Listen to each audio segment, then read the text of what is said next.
제주 빌라델비아 교회입니다. 창세기 강의 73번째 시간입니다.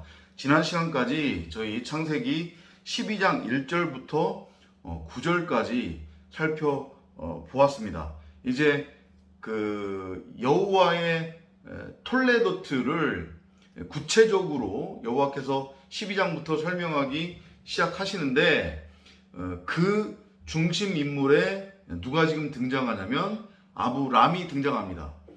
그 아브람은 나라고 여러분들이 이해를 하시면 된다고 했습니다. 함의 상태의 나라고 하는 마음 성전 가운데에 이미 심겨져 있는 그 생명나무, 성령, 진리의 말씀, 성경 66권 하나님의 나라를 호라호하지 못하고 눈에 보이지 않는다고 없다고 그렇게 주장을 하고 혹은 자신이 스스로 임금이 되어 왕이 되어 하나님이 되어 그러면 내가 직접 그 하나님의 나라를 한번 만들어 보겠다. 그 하나님의 나라를 세우겠다. 내가 직접 성전을 짓겠다. 그래서 내가 직접 하늘에 닿겠다 라고 하며 보이지 않는 것을 형상화 시켜서 그렇게 스스로 왕노릇하고 있는 그 상태가 바로 아브람의 상태예요. 그게 바로 땅은 땅인데 어떤 땅이냐면 옛하늘과 옛 땅으로서의 땅이에요. 가짜 동쪽인 거죠. 한마디로 그걸 성경이 뭐라고 표현하냐면 일곱 족속이 살고 있는 가나안 땅이라고 표현을 해요. 그러니까 일곱 귀신에 들려있는 상태. 성경이 말하는 귀신은 뿔 달리고 머리 풀어 헤치고 무섭게 생긴 그런 존재가 아니라고 했습니다. 귀신은 뭐예요? 비진리의 말이에요. 비진리의 세상말, 선악의 율법이란 말이죠. 그 율법을 행위로서 행하며 눈에 보이지 않는 하나님의 나라를 형상화시키는 것이 바로 우상 숭배라고 했습니다.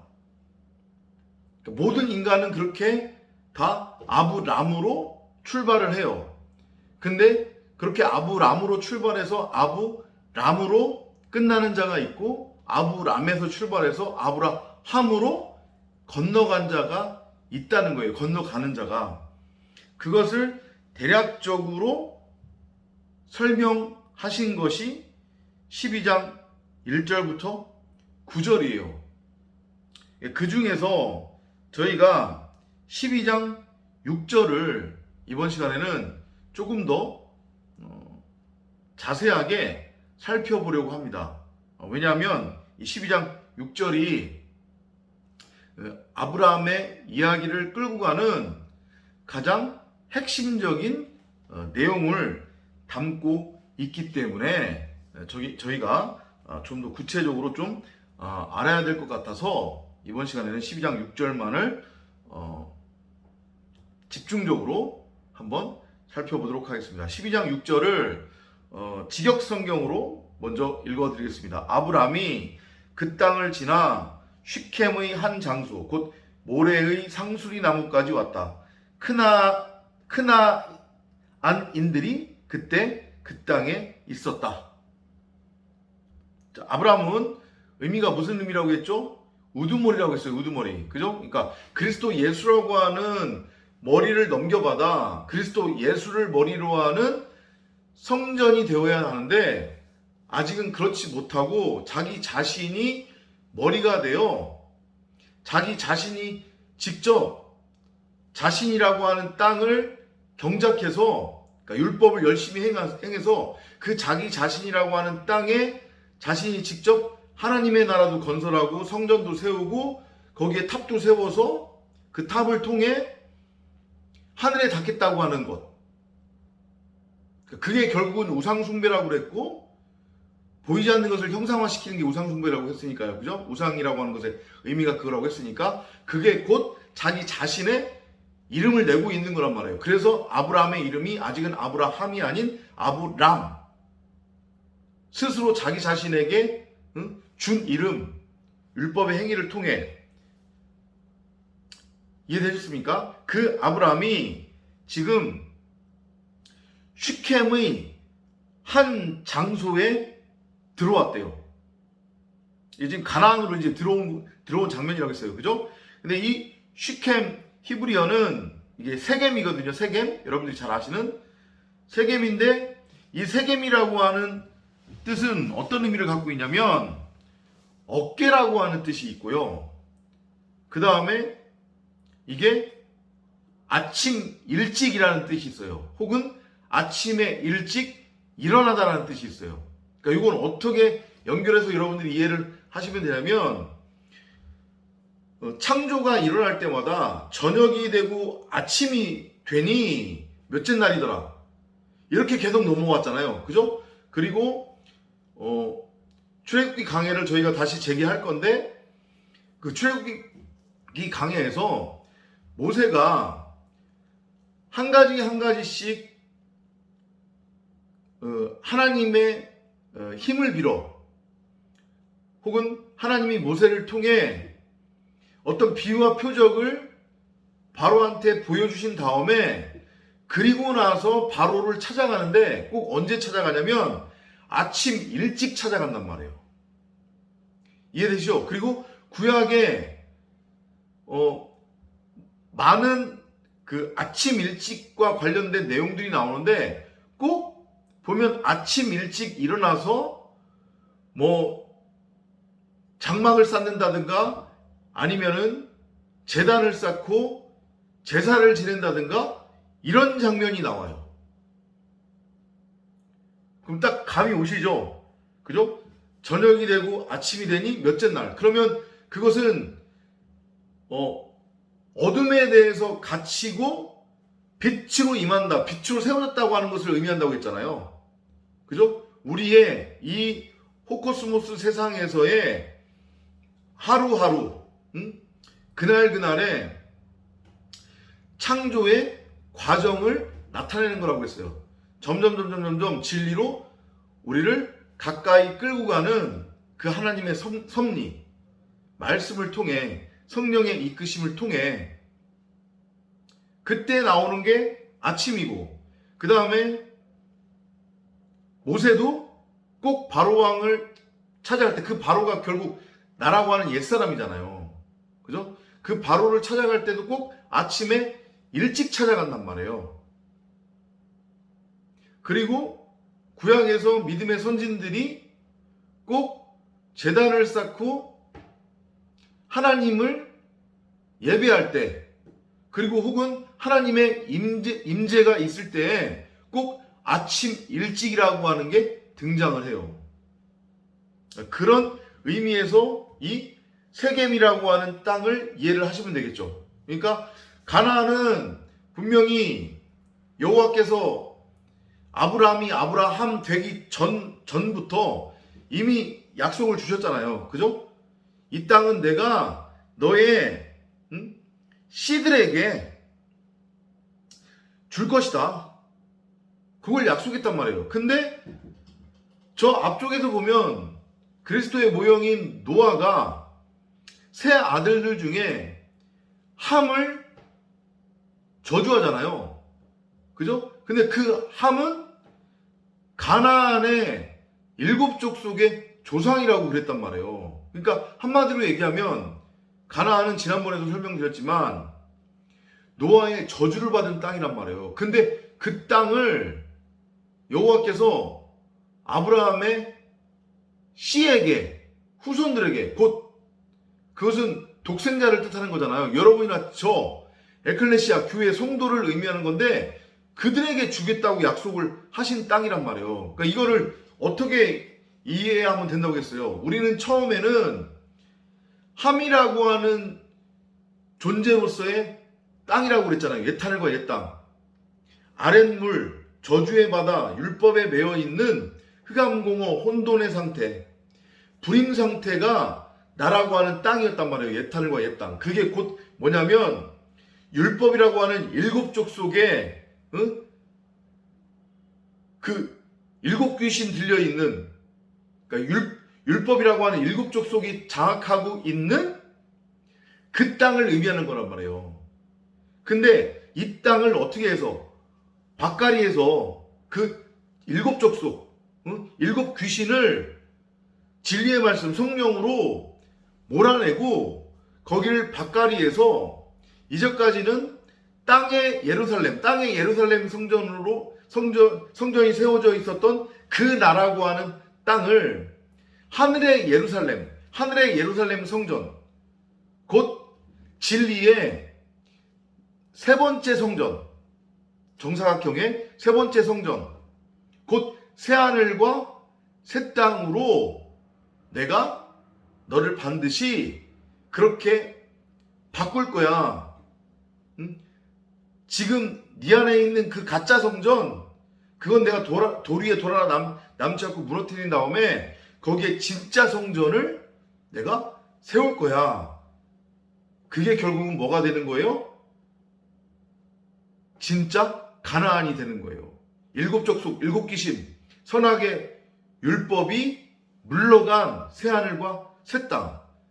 그러면 그 새하늘과 새 땅으로서의 가나안이 결국 뭐가 되는 거예요? 아브라함이 되는 거란 말이에요. 그렇게 이해를 하시면 돼요. 그 말씀을 지금 하시기 위해 세겜이라고 하는 가나안에 있는 어떤 한 특정한 장소를 지금 등장을 시킨 거란 말이에요. 여호와께서. 아까 전에 세겜의 의미 설명드렸습니다. 어깨, 뭐 어깨에 짊어지다, 아침 일찍, 혹은 뭐 아침 일찍 일어나다, 이런 의미를 가지고 있단 말이에요. 그러니까 저녁이 되고 아침이 돼서 비로소 어둠이라고 하는 율법으로부터 해방되어 진짜 성전, 세 번째 성전, 하나님이 거하시는 하나님의 집 베델로 우리를, 여러분 각자를, 나를 세울 거라고 하는 그런 하나님의 메시지로 이해를 하시면 되고, 그렇게 해서 우리가 그렇게 세 번째 성전 세겜으로 우리가 세워지면 일곱 족속이 살고 있었던 그 가나안이 밭가리가 돼서 이제 일곱 족속이 아닌 7이라고 하는 그 진리의 말씀, 하나님의 말씀, 생명의 씨앗 그리스도 예수가 거하는 땅으로 밭가리가 되면, 새하늘과 새 땅으로 그렇게 우리가 밭가리가 되면 그 상태가 바로 영과 진리로 드려지는 예배의 상태다. 이걸 보여주신 거예요. 이 부분은 제가 앞선 동영상을 통해서도 몇 번 말씀을 드렸을 거예요. 그죠? 그게 세겜이라고 하는 한 장소가 지금 등장하는 이유란 말이에요. 그런데 이게 기가 막힌 게, 사복음서에서 보면 예수님이 제자들과 복음을 전하러 다니시다가 어디를 들리시냐면 수가성이라고 하는 것을 들리시죠. 그죠? 그래서 그 수가성에 있는 한 우물에 앉아 계시는데, 그때 그 수가성에 사는 여자가 물을 기르러 나왔다가 예수를 만나잖아요. 그죠? 그래서 거기에서 이제 나온 얘기가, 너한테 지금까지 남편이 5이 있었는데 그거 다 진짜 남편 아니다, 다 가짜 남편이다 라고 하면서 너의 진짜 남편은 나야, 이제 이런 말씀을 나누시죠. 그 수강선 여인과 함께. 그러면서 이제 무슨 얘기가 나오냐면 그때 예배 얘기가 나와요. 수가성 여인이 예수님한테 물어보시죠.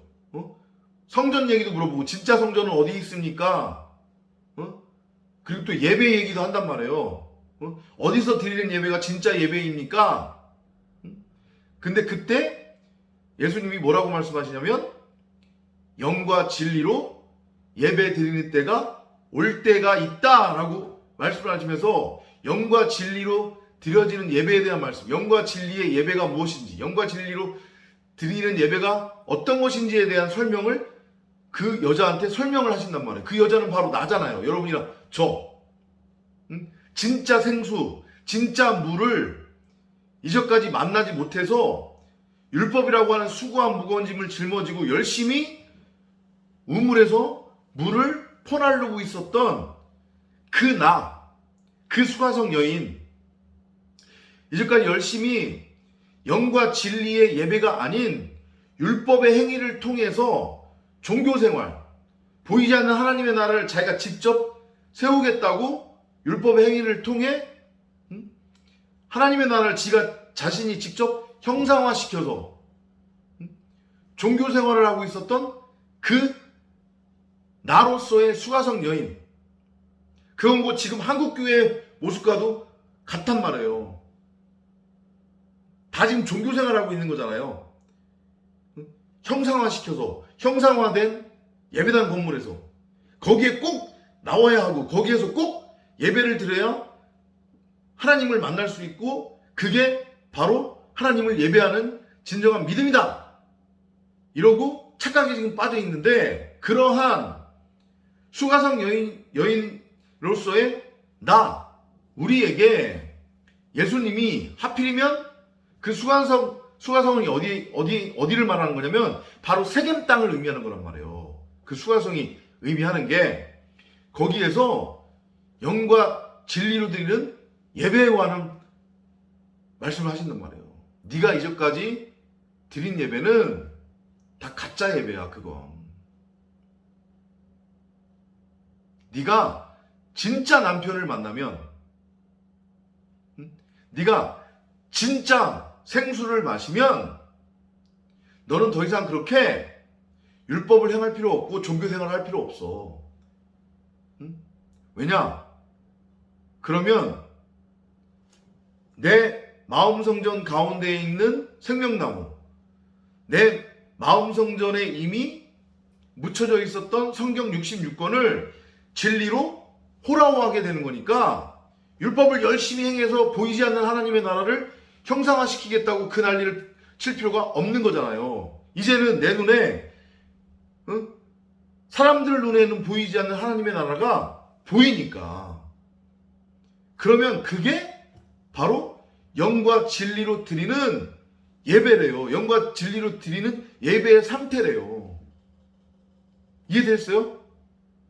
여러분이나 저가 진리를 깨달으면 성경 66권을 문자가 아닌, 눈에 보이는 문자가 아닌 요 뒤에 감춰진 크고 놀라운 진리를 호라호하면 바로 그게 영과 진리로 드리는 예배인 거고, 영과 진리로 드려지는 예배의 상태가 되는 거래요. 하나님이 그 예배를 받으신대요. 왜? 그 영과 진리로 드려지는 예배의 상태는 곧 진짜 성전에서만 드릴 수 있는 건데, 진짜 성전은 저 한국교회의 주장처럼 사람이 손으로 지은 예배당이 아니란 말이에요. 그러니까 거기서는 영과 진리로 아무리 죽었다 깨나도, 아무리 경건한 척하고 별 난리를 치더라도, 눈물 질질 짜면서 기도하고 찬양하고, 아무리 무슨 난리를 치더라도 건물 예배당에서는 절대 영과 진리로 예배를 드릴 수가 없어요. 영과 진리의 예배가 드려질 수 없단 말이에요. 건물 예배당 안에서는. 왜냐? 건물 예배당에서 영과 진리의 예배를 드리겠다고 하는 것 자체가 진리를 모르니까, 눈에 보이지 않는 하나님의 나라를 보지 못하니까 형상화시키겠다고 예배당도 짓고 그 안에서 형상화된 종교 생활을 하는 거기 때문에 그런 거란 말이에요. 이해되시죠? 이 세겜이라고 하는 이 장소가 가지고 있는 이 의미, 복음적 의미를 여러분들이 알고 깨달으셔야 돼요. 하나님은 사람이 손으로 지은 것에 섬김을 받지 않는단 말이에요. 거기에 임재 안 하세요. 하나님의 집 베델 성전, 세 번째 성전은 하나님이 직접 당신의 손으로 지으신단 말이에요. 그리고 하나님이 거기에 직접 들어오세요. 그 성전 어디에 있어요? 에클레시아, 성도, 교회. 그 자체가 응? 세 번째 성전이잖아요. 그 마음이 요거를 여러분들이 깨달으셔야 돼요. 이해되셨죠? 다시 한번 볼게요. 아브라함이 그 땅을 지나 시켐의 한 장소 곧 모레의 상수리나무까지 왔다. 그래서 모레라고 하는 단어의 의미는 뭐냐면 히브리어 뜻은 선생이라는 뜻이에요. 선생. 가르치는 자라는 뜻이 있어요. 그리고 이게 정말로 놀라운 게 이른비라는 뜻이 있어요. 이 이른비는 뭐냐면 율법을 뜻하는 거거든요. 율법은 모세가 여호와께로부터 받은 첫 번째 돌판을 의미해요. 첫 번째 돌판. 근데 그 첫 번째 돌판이 이제 깨지게 되잖아요. 그죠? 아무튼 그 모래는 첫 번째 돌판 율법을 뜻해요. 그러면 이걸 어디까지 여러분들이 이해하시면 되냐면 몽학선생 초등학문으로 이해를 하셔도 되는 거예요. 모래가. 이게 지금 어디 앞에 붙었어요? 상수리나무 앞에 모래가 붙었잖아요. 그죠? 그러면 그 상수리나무가 의미하는 게 뭐냐? 이 상수리나무라고 하는 것은 결국은 뭐냐면 가나안이 어디를 뜻하는 거겠어요? 그 가나안은 에덴 동산의 모형으로서 눈에 보이는 형상으로 아브라함한테 보여진 게 가나안이잖아요. 그죠? 근데 그 가나안은 결국은 아브라함 그 자신이잖아요. 여러분이나 저라고 하는 땅이 바로 가나안이잖아요. 여러분이나 저가 바로 에덴 동산 하나님의 나라니까. 근데 이거를 알아먹으라고 눈에 보이지 않아서 못 알아먹으니까 눈에 보이는 형태로서 진짜 눈에 보이는 실체로 하나의 비유와 표적으로 보여준 게 가나안이란 말이에요. 그러니까 거기가 에덴 동산이에요. 그러면 에덴 동산 곧 가나안 세겜에 있는 지금 상수리나무. 그럼 이게 뭐겠냐고요. 당연히 생명나무지. 네? 생명나무지. 하나님의 나무. 진리의 나무. 근데 이 나무가 성경에서는 또 어떤 의미가 있냐면 이렇게 하늘로 올라가는 계단 혹은 탑의 의미를 갖는단 말이에요. 곧 성전을 의미하는 거란 말이에요. 이게 상수리 나무가. 그러니까 에덴 동산이 결국은 뭐를 뜻한다고 했어요? 바로 그게 성전으로서의 교회, 에클레시아, 성도, 여러분을 의미하는 게 에덴 동산이라고 했잖아요. 그죠? 그러니까 그 가운데에 생명나무가 있는 건데 그거는 육신의 눈으로는 결코 안 보인단 말이에요. 없어서가 아니라 없는 거를 있는 것처럼 상상의 나라를 펴서 안 보이는데도 보인다 하는 게 아니라 무슨 벌거벗은 임금님도 아니고 그건 진짜 있단 말이에요. 근데 육신의 눈으로는 결코 볼 수 없어요.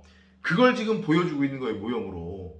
그래서 가나안도 지금 형태로 보여주는 거고 그리고 그 가나안 에덴 동산 하나님 나라 그 가운데에 있는 생명나무도 상수리나무라고 하는 그 하나의 형체를 통해서 지금 여호와께서 아브라함한테 보여주고 계신 거란 말이에요. 성전이에요. 성전. 근데 잘 들어보세요. 그 앞에 지금 뭐가 붙어 있다고 했어요? 모래가 붙어 있다고 했죠. 모래 상수리나무예요. 이 모래는 우리말의 모래가 아니에요. 히브리어입니다. 이거 아까 전에 뭐라고 했습니까? 선생, 가르치는 자, 율법, 몽학선생, 초등학문이라고 했죠. 그럼 이제 감이 오셔야 되잖아요. 지금 이 가나안 세겜이라고 하는 곳에 있는 그 모래 상수리나무는 생명나무지만 이거는 형상화된 지금 나무잖아요. 그죠? 한마디로 생명나무인 진리의 말씀, 곧 성경 66권이 눈에 보이는 것으로, 문자로 인간에 의해 율법의 행위를 통해 형상화된 가짜 동쪽, 가짜 하나님의 나라, 가짜 성전인 거예요. 그런 의미로 이해를 하시면 된단 말이에요. 그러니까 진짜 성전인데 무슨 의미인지 이해되시죠? 아브라함에게, 여러분이나 저에게 지금 여호와께서 복음을 설명하시기 위해 모형적으로 지금 주시는 거란 말이에요. 이 지금 모래 상수리 나무를 보이지 않는 하나님의 나라, 보이지 않는 생명나무, 성경 66권에 감추어진 그 하나님의 나라, 그 진리, 복음, 그리스도 예수를 호라워하지 못하고 이걸 너네들이 멋대로 형상화시켜서 눈에 보이는 것으로 그냥 그렇게 봐버리면 그게 결국은 뭐가 된다는 거예요? 모래 상수리 나무가 된다는 거예요. 그러니까 진리가 뭘로 둔갑이 되는 거예요? 비진리, 율법으로 둔갑이 되는 거란 말이에요. 상수리 나무가 모래 상수리 나무로 둔갑되는 거예요. 생명나무가 있지도 않은 선악을 알게 하는 지식나무, 그리고 그 지식나무에 맺히는 열매로 완전히 변개되는 거란 말이에요. 그게 지금 모래 상수리 나무가 우리에게 전하는 메시지란 말이에요. 거기에 누가 있었대요? 그 가나안 땅 안에 있는 세겜, 그리고 그 세겜에 상수리 나무가 있긴 한데 그 상수리 나무가 어떤 상수리 나무냐면 모래 상수리 나무래요. 근데 거기 하필이면 누가 살고 있었어요? 가나안 칠족속이 살고 있었대요. 가나안 칠족속이 의미하는 거 뭐라고 했어요? 7귀신. 비진리 선악의 율법으로 곡해된 하나님의 말씀, 사람이 듣고 싶어하는 말, 듣고 싶어하는 말, 사람이 형상화시킨 행위를 위한 율법. 이해되죠? 근데 바울은 그 율법을 뭐라고 해요? 그럼 율법이 나쁘냐? 결코 그럴 수 없느니라 그러잖아요. 왜냐하면 율법이 없이는 진리로 넘어갈 수 없다고 했으니까. 율법의 용도는 그거라고 했어요. 그죠? 누구나 다 우리 이전까지도 다 공부했지만 처음에 출발은 율법으로 출발한단 말이에요.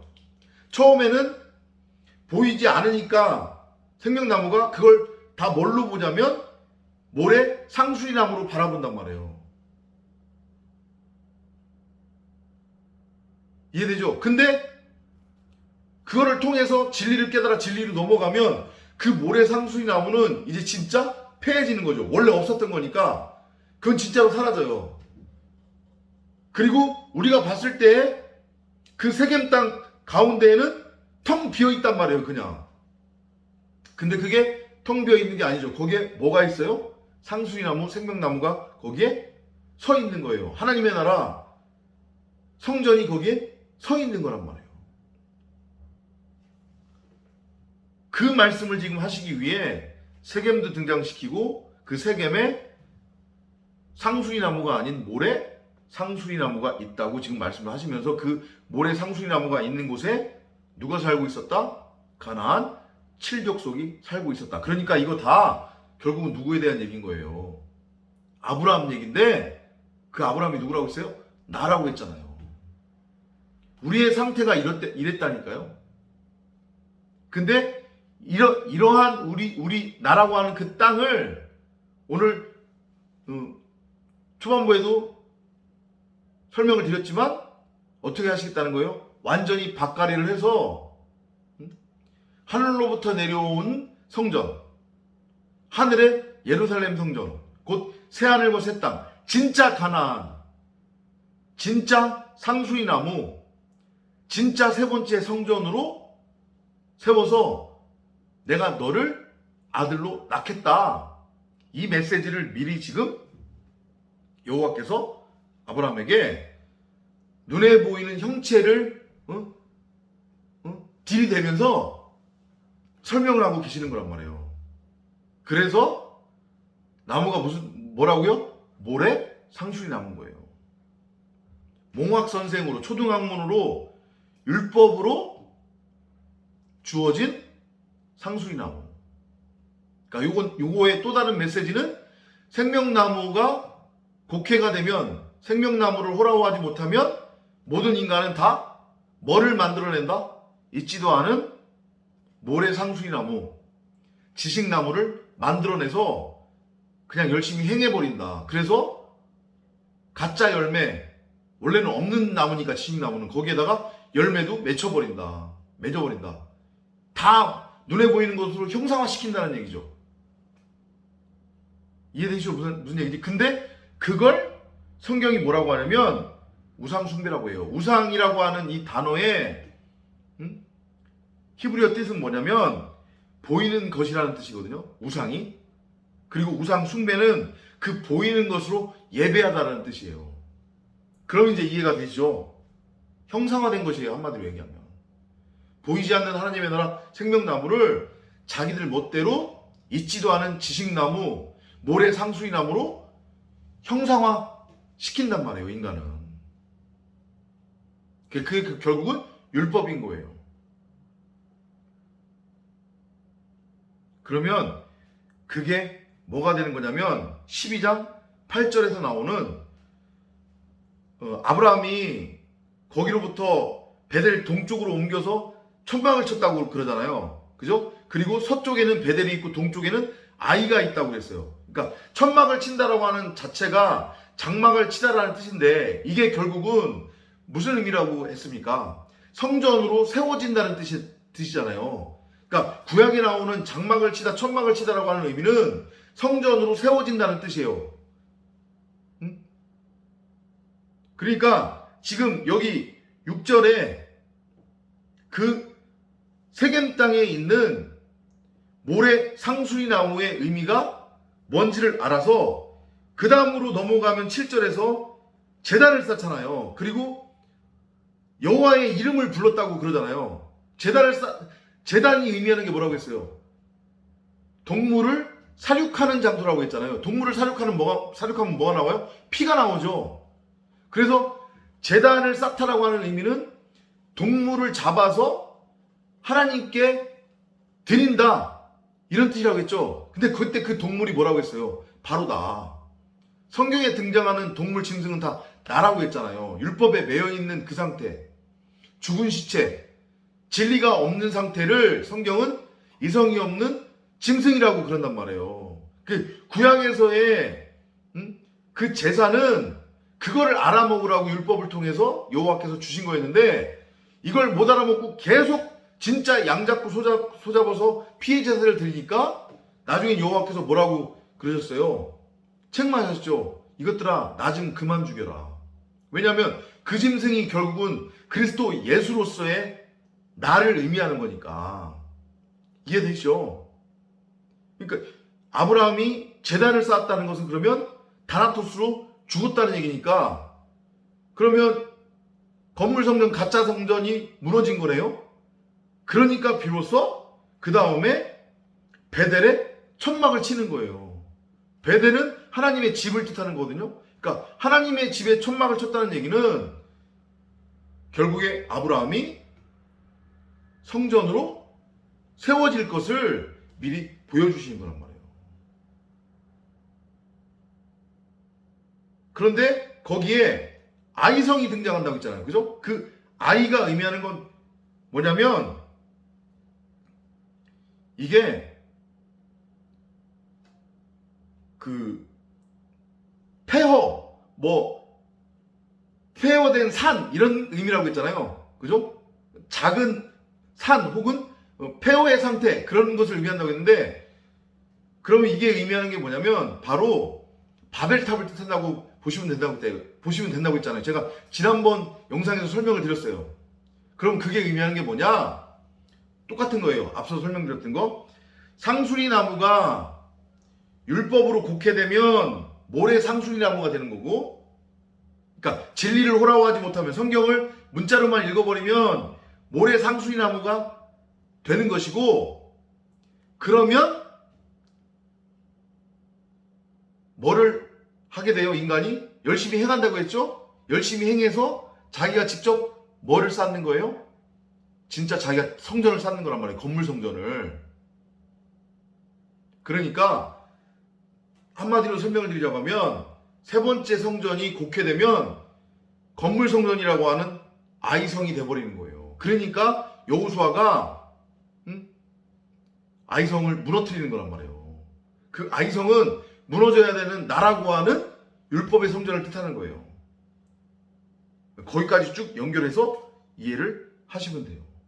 이제 그 세겜이라고 하는 그 장소의 의미, 그리고 그 모래 상수리 나무가 왜 갑자기 등장했는지, 그리고 거기에 가나안 7족속이 살고 있었다고 하는 것의 의미가 무엇인지, 그리고 지금 12장에서 등장하는 그 가나안, 그리고 아브람이 어떤 상태이고 그게 무엇을 보여주는지 이제 이해가 되셨죠? 그렇게 여러분들이 깨달으시면 될 것 같습니다. 다시 한번 말씀드리지만 성경은 다 나에 관한 이야기예요. 성경에 등장하는 인물 다 내 얘기란 말이에요. 나란 말이에요. 특히 아브라함은. 그래서 이 역사 속에서의 우리의 삶, 우리의 인생은 결국은 이렇게 성령이 12장부터 아브라함을 쭉 끌고 가듯이 우리도 이 역사 속에서 70일에 동안 성령이 우리에게 아브라함을 투영시켜서 우리를 아브라함으로 세우기 위해 그 아브라함의 인생을 우리에게도 똑같이 투영시켜서 우리를 그렇게 끌고 간다고 여러분들이 이해를 하시면 돼요. 그러니까 아브라함의 이 여정은 곧 여러분, 저의 여정이다.